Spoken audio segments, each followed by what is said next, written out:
And the Hyatt is the largest hotel in Chicago with 2,051 rooms. There is also a full-size lagoon located in the lobby of this building, which is open to the public, so try to catch a glimpse of the lagoon on a hot day, just pop into the Hyatt. And coming into view between these two brown buildings, we'll be seeing a blue and gray glass facade with a single spire atop.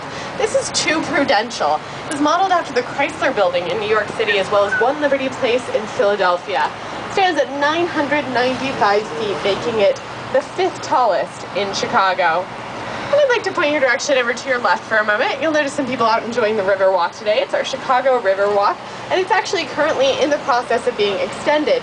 When that extension is complete, it will run all the way from Lakeshore Drive back to Wolf Point, where the Chicago Sun-Times building sits. We'll be seeing that a bit later on.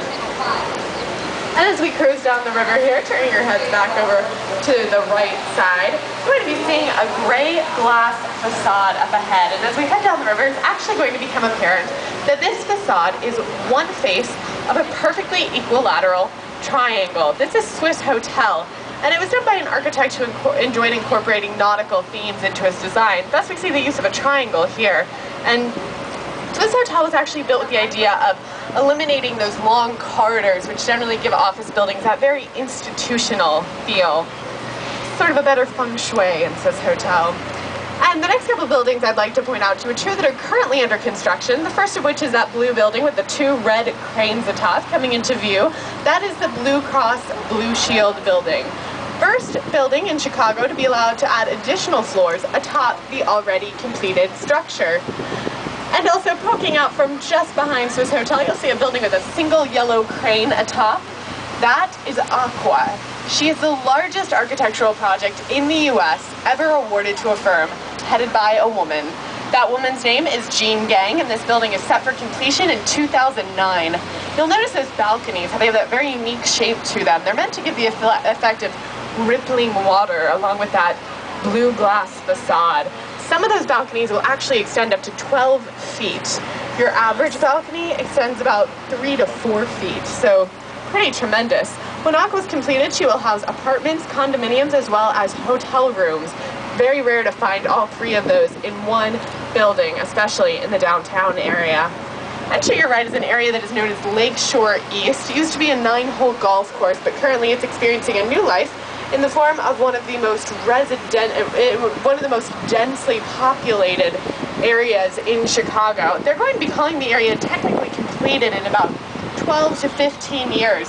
At that time, it will house a school, condominiums, apartments, retail, and restaurants. Pretty tremendous to see that type of a residential boom going on currently in the U.S. And as we are headed down the river, we'll of course be talking a lot about the structures in our skyline today on the river and lake, but I would actually like to mention the river itself on which we're traveling. It is the Chicago River, and it is 22 feet deep. This river is definitely not the most famous river in the world. You may have not even heard of it until today. Well, it does have one thing going for it, though, that no other river has, and that is that it has been successfully reversed and has remained this way for over 100 years. You'll notice that currently this river flows west, the opposite direction of where we're headed. While this was not always the case. Originally, this river flowed east, straight out to Lake Michigan.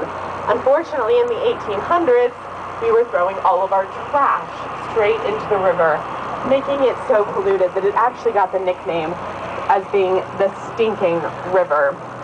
Well, all of this trash was headed straight out to Lake Michigan, where we got our drinking water. Thousands and thousands of people were dying of waterborne illnesses. Something had to be done. So, decided to reverse the river. We built a sanitary and ship canal down the south branch of the river. That canal is 37 feet deep. That right there is exactly how it works. I said before, Chicago River, 22 feet deep. The canal being 15 feet deeper lets gravity do all the work, pulling that water straight down into it and sending it out the Des Plaines River. Consequently, river is effectively reversed. So our problems are solved, right? Our trash is headed down to St. Louis. We're good to go here. Our troubles were not yet over. Our neighboring states around Lake Michigan, as well as Canada, began to become angry. They felt that we were taking more than our fair share of Lake Michigan's water. So they filed numerous lawsuits, and finally, in 1937, we came to a compromise. We are about to head straight into that compromise. This is the Chicago Lock. It effectively locks apart the bodies of water of Lake Michigan and the Chicago River. It is operated 365 days a year by the Army Corps of Engineers. It is absolutely free to use for any passenger vessel, whether you're a big boat like the Wendella that we are on, or a smaller boat like a sailboat. And once inside the lock, we will be made to tie up. All boats must tie up against the wall here. And after the back gates close behind us, we're going to see the front gates open. And when they do, water will come rushing into the lock. The reason for this is that Lake Michigan is about 2 feet higher than the Chicago River. So when those gates open, 400,000 gallons of water is going to flood into the lock to equalize the height of our boat with that of Lake Michigan. We won't be able to feel it on a big boat like the Wendella, but we will be able to see it.